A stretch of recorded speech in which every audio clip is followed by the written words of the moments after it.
Hali gani mtazamaji wa SAUT TV? Karibu katika taarifa ya habari tuliyokuandalia kwa siku ya leo, na miongoni mwa taarifa tulizonazo ni pamoja na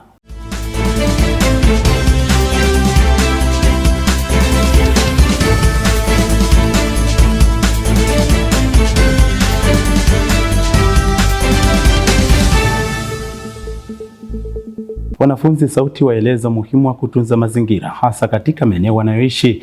Na kimataifa, maambukizi ya Ebola yanazidi kuongezeka kwa kasi mashariki mwa DRC wiki moja baada ya mlipuko kuthibitishwa na mamlaka husika. Na katika michezo, wadau wa soka jijini Mwanza wameiomba mamlaka ya michezo nchini kutoa mafunzo kwa waamuzi ili kupunguza makosa ya kimaamuzi yanayoendelea. Kwa hayo na mengine mengi, ongozana nami Donald Anthony nitakaye kusomea habari za kitaifa na kimataifa. Faith Olomi atakusomea habari za biashara, na katika michezo tutakuwa naye Pendo Abdalla.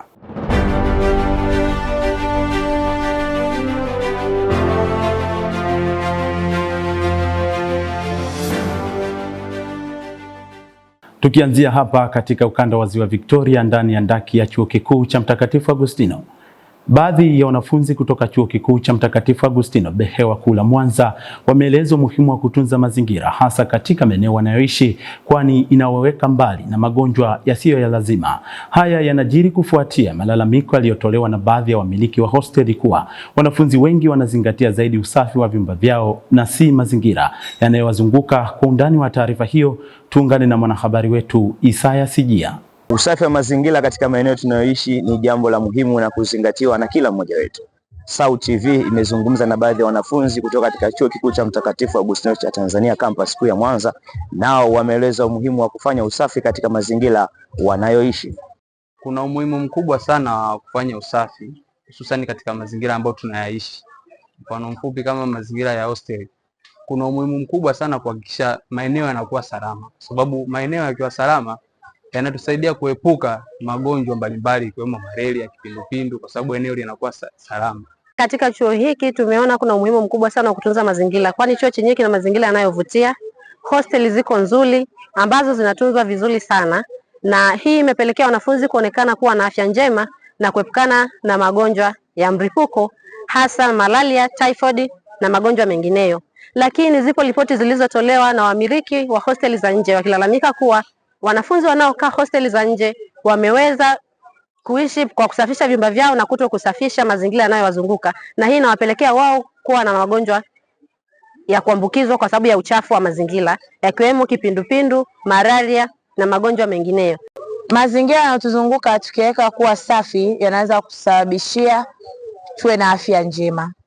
Lakini kuna kasumba ya wanafunzi wanaoishi hosteli za nje, kwani wenye nyumba wanalalamika kwamba wao husafisha vyumba vyao binafsi ila mazingira yanayowazunguka hawayafanyii usafi.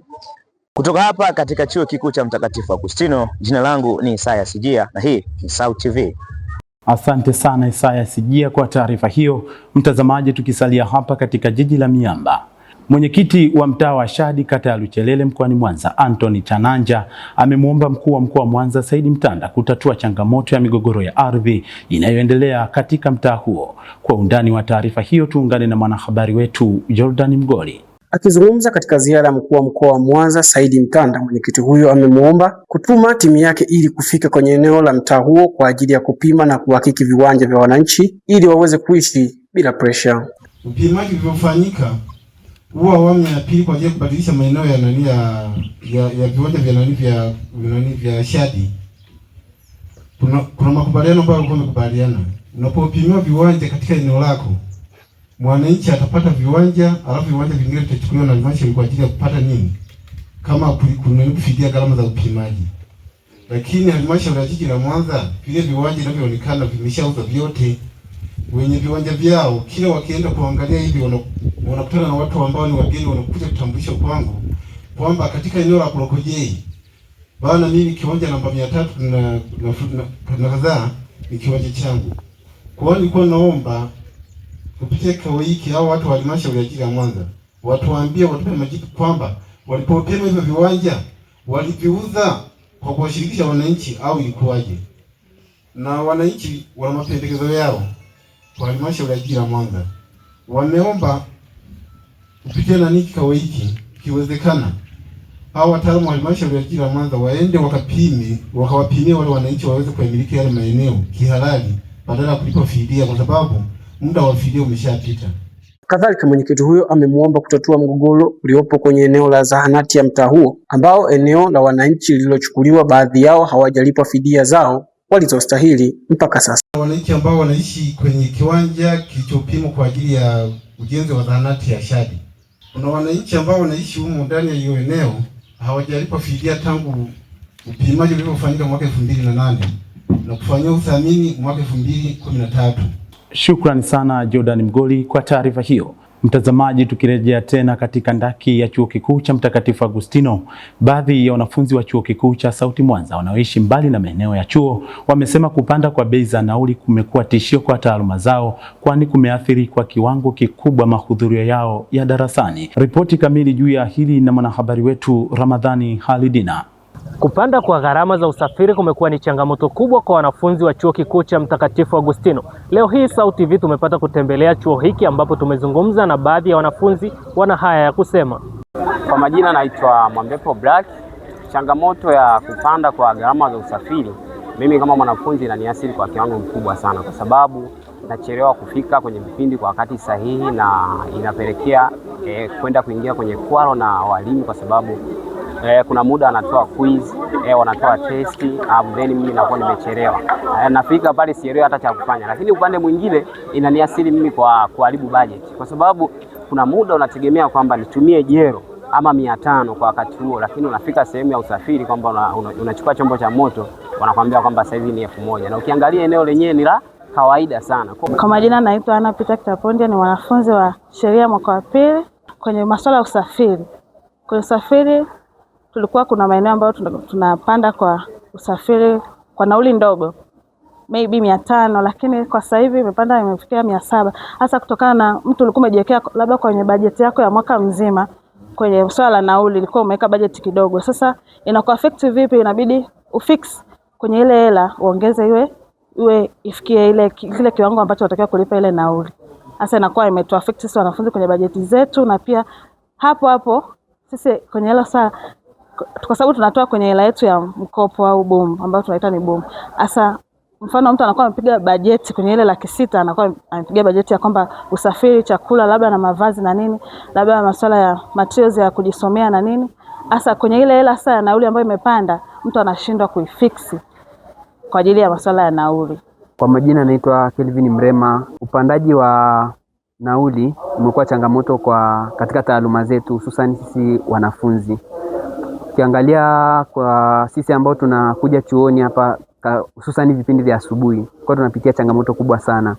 Ukiangalia mtu kama anaweza kawa anakaa mbali, Nganza, Mkolani, Nyegezi, ukiangalia na kipato nacho ndio hivyo tena. Unakuta hata unapotaka kupanda bajaji, kipindi cha nyuma ilikuwa 500, sasa hivi unaweza kuwa kuanzia 700 mpaka 1000. Kwa hiyo imekuwa imeleta shida sana kutokana na upandaji wa bei za mafuta. Hivyo inatupelekea sisi kutumia gharama kubwa tunapokuwa tunahitaji kuja hususan vipindi vya asubuhi, kwa kuwa tunakaa mbali. Ukisema utembee unaweza ukachelewa. Kwa majina naitwa Godlive Emmanuel, ni sheria mwaka wa pili. Mtu ana bajeti zake za chuo kwamba mimi leo natumia kiasi fulani hivi na hivi. Kwa mtu nakuta ametoka labda anakaa hosteli za nje au mbali na chuo, anakuja chuoni, ana bei yake, anajua kwamba ni 500, lakini kutokana na kupanda kwa bei inasababisha mtu anashindwa, anachelewa hata darasani. Mtu amekuja na 500 lakini amekuta bei ni 700, 800, kwa anashindwa, inampelekea mtu kukosa vipindi. Unakuta mtu anachelewa kwa sababu hana fedha, amekosa kipindi, amekuja na 500, lakini pale kwenye usafiri anamzia kwamba hawezi akapanda mpaka awe na hiyo bei. Kwa hiyo inakuwa ni changamoto kwa wanafunzi. Mtu ana bajeti fulani, labda hela amejipangia kwa mwezi nitatumia hii, lakini kutokana na kupanda kwa mafuta na bei inakuwa kubwa, kwa mtu anashindwa kumanage vitu vyake kwa wakati. Kwa hiyo inakuwa ni changamoto sana. Na hao walikuwa ni baadhi ya wanafunzi wa Chuo Kikuu cha Sauti wakieleza changamoto ya upandaji wa bei ya nauli ulivyoathiri kwenye maisha yao ya kila siku. Ramadhan Hassan wa Sauti TV. Shukrani sana Ramadhani Halidina kwa taarifa hiyo. Mtazamaji, tupate mapumziko mafupi, tukirejea ni habari za kimataifa.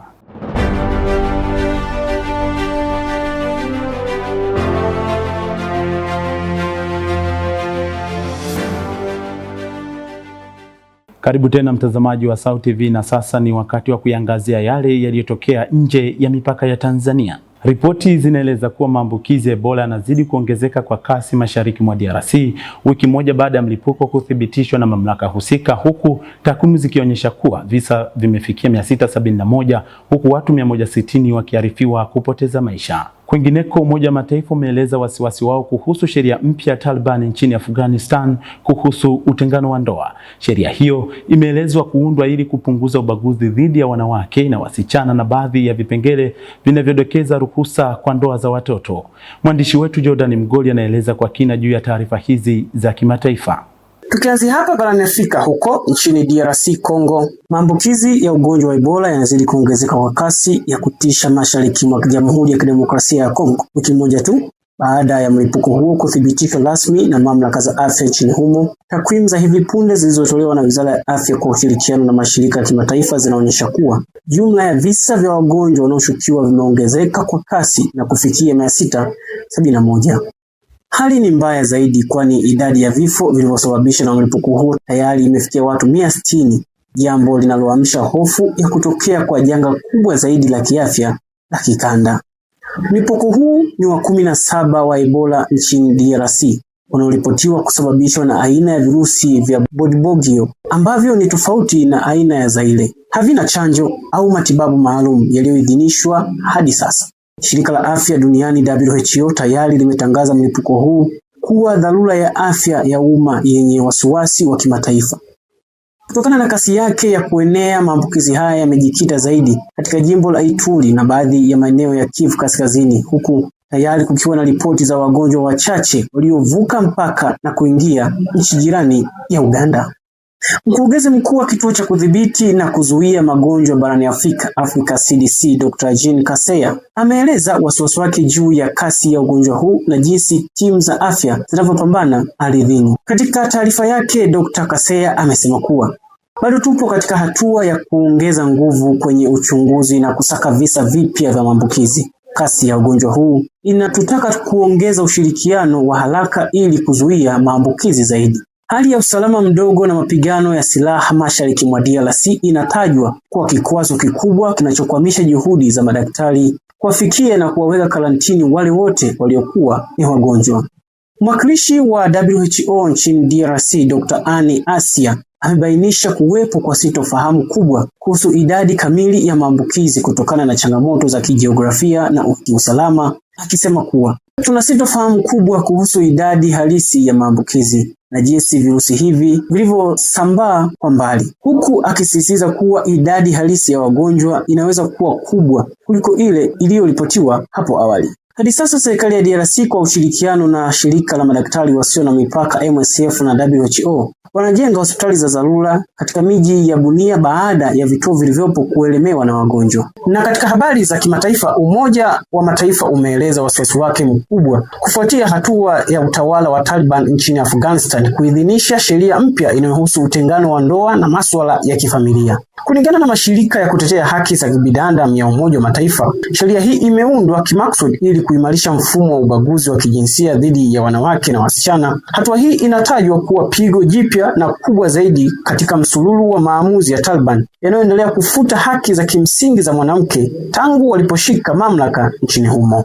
Wataalamu wa Umoja wa Mataifa wamebainisha kuwa sheria hiyo na vipengele vinavyodhoofisha, ikiwa ni pamoja na vile vinavyotoa mwanya wa kisheria na kuruhusu ndoa za utotoni. Sheria hiyo mpya inaondoa ulinzi mdogo wa kisheria uliokuwepo awali dhidi ya ndoa za kulazimishwa na za umri mdogo, na hivyo kuacha wasichana wadogo katika mazingira magumu ya kunyanyaswa na kuozwa mapema bila ridhaa yao.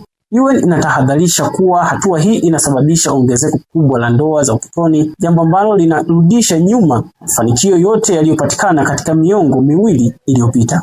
Mbali na kuhalalisha ndoa za watoto, sheria hiyo inaweka vikwazo vikali vinavyomnyima mwanamke haki ya kuomba au kupewa utengano wa ndoa, yaani talaka, hata katika mazingira ya ukatili wa kupitiliza wa majumbani. Akizungumza hali hiyo Ya kusikitisha, kamishna mkuu wa Umoja wa Mataifa wa haki za kibinadamu Volker Turk amelaani vikali sheria hiyo, akisema sheria hii mpya si tu kwamba inakiuka mikataba ya kimataifa, bali ni shambulio la makusudi dhidi ya utu wa wanawake na wasichana wa Afghanistan. Hatuwezi kukaa kimya wakati utawala wa Taliban ukitumia mfumo wa kisheria kuhalalisha ndoa za watoto na kuwafunga wanawake katika kifungo cha ubaguzi wa kimfumo na unyanyasaji wa kudumu ndani ya majumba yao. Umoja wa Mataifa umeutaka utawala wa Taliban kubatilisha mara moja sheria hiyo na kuheshimu ahadi zake za kimataifa kuhusu haki za kibinadamu. Jamii ya kimataifa imehimizwa kuongeza shinikizo la kidiplomasia na kiuchumi dhidi ya utawala huo ili kuzuia kile kinachotajwa kuwa uhalifu dhidi ya ubinadamu na unaotokana na ubaguzi wa kijinsia.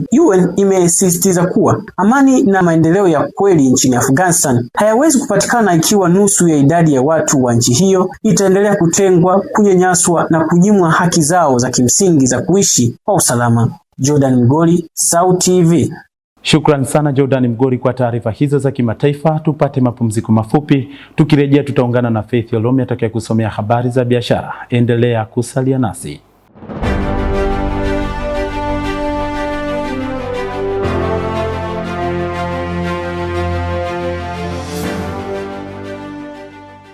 Karibu mtazamaji wa SAUT TV na sasa ni habari za biashara. Jina langu ni Faith Olomi. Baadhi ya mawakala wa fedha jijini Mwanza wamesema changamoto ya kukatika kwa mtandao kunapelekea kukwama kwa biashara zao. Wamebainisha hayo hii leo wakizungumza na SAUT TV habari, huku akitoa wito kwa mamlaka husika kushughulikia changamoto hiyo kwa haraka inapojitokeza. Na kwingineko kimataifa, mkurugenzi mkuu wa shirika la magari la Toyota Haida Bozkurt amesema kuongezeka kwa mvutano wa Mashariki ya Kati kumeanza kubadilisha mkondo wa soko tangu mwishoni wa mwezi Februari, huku akiongeza kuwa kupanda kwa kasi kwa bei ya mafuta kumesababisha wasiwasi wa mfumuko wa bei ulimwenguni kote.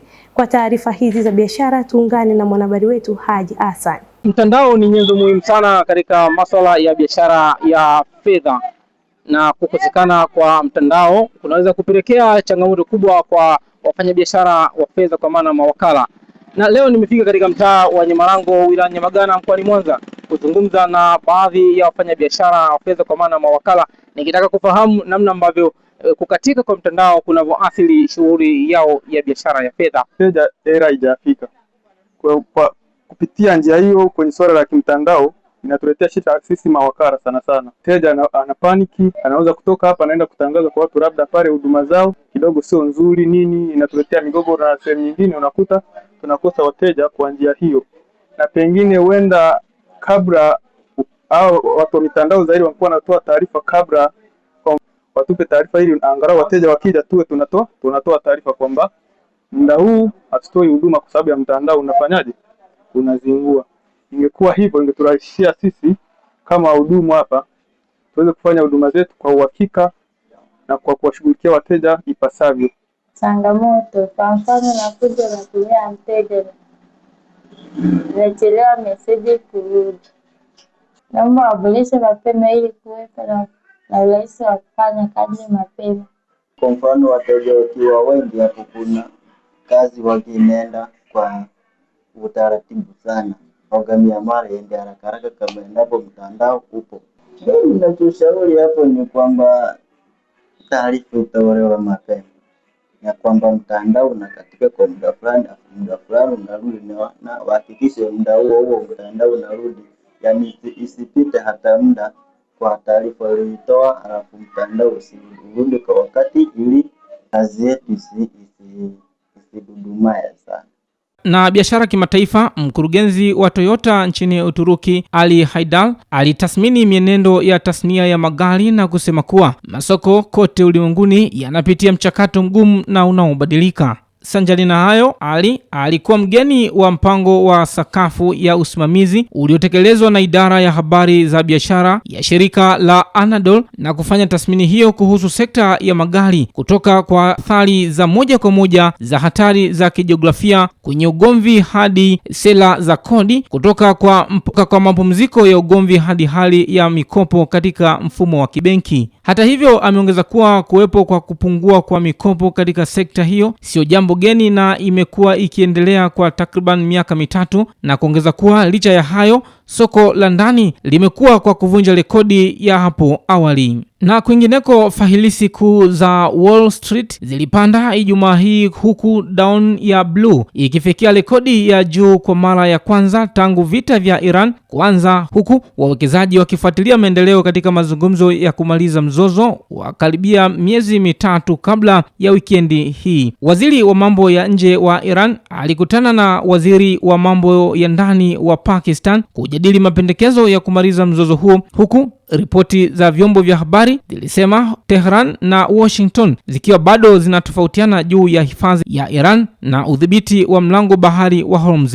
Hata hivyo, hisia za kimataifa zimeongezeka tangu mzozo ulipoanza mwishoni mwa mwezi Februari, lakini matumaini ya utatuzi wa vita, matumaini katika biashara ya akili mnemba na ukuaji dhibiti wa mapato yamesukuma hisa za Marekani kufikia rekodi ya juu mwezi huu. Mimi ni Haji Hassan wa SAUT TV. Asante sana Haji Hassan kwa taarifa hizo.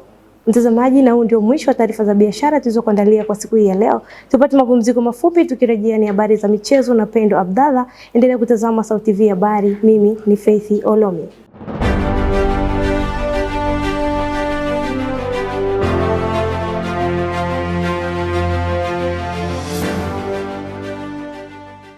Ni matumaini yangu mzima wa afya mwanamichezo mwenzangu. Karibu katika habari za michezo. Jina langu ni Pendo Abdalla. Baadhi ya wadau wa soka wilaya ya Nyamagana jijini Mwanza wameiomba mamlaka ya michezo nchini kutoa mafunzo kwa waamuzi ili kupunguza makosa ya kimaamuzi yanayoendelea kuathiri mwenendo wa ligi hapa nchini. Wakizungumza na SAUT TV habari, wadau hao wameongeza kuwa kadri makosa yanavyokithiri yanazidi kupunguza imani ya mashabiki juu ya maamuzi ya waamuzi. Aidha, mamlaka hizo zimeombwa kufanya tathmini ya mara kwa mara na kutoa elimu ili kuhakikisha haki inatendeka kwa timu zote na bingwa wa ligi anapatikana kwa uhalali. Kwengineko kimataifa, timu ya basketball ya Dar City ipo nchini Rwanda kwa ajili ya michuano ya Basketball Africa League Playoff dhidi ya vilabu mbalimbali vya Afrika baada ya kufanya vyema katika michuano Kalahari nchini Afrika Kusini mapema mwaka huu.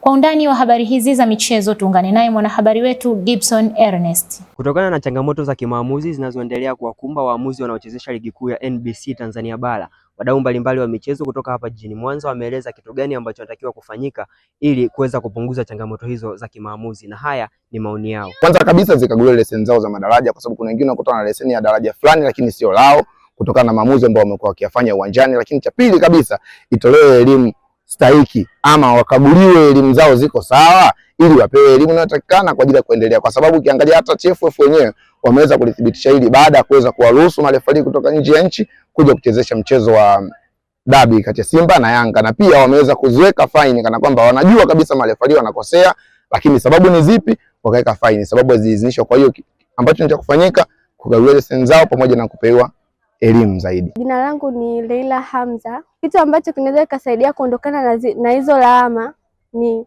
bodi ya ligi kutoa elimu kwa marefali na kutunga sheria dhidi ya marefali ambao wanakuwa wanapendelea labda kwa namna fulani. Pia kingine ni uwepo wa VAR kwa ajili ya kuwasaidia marefali.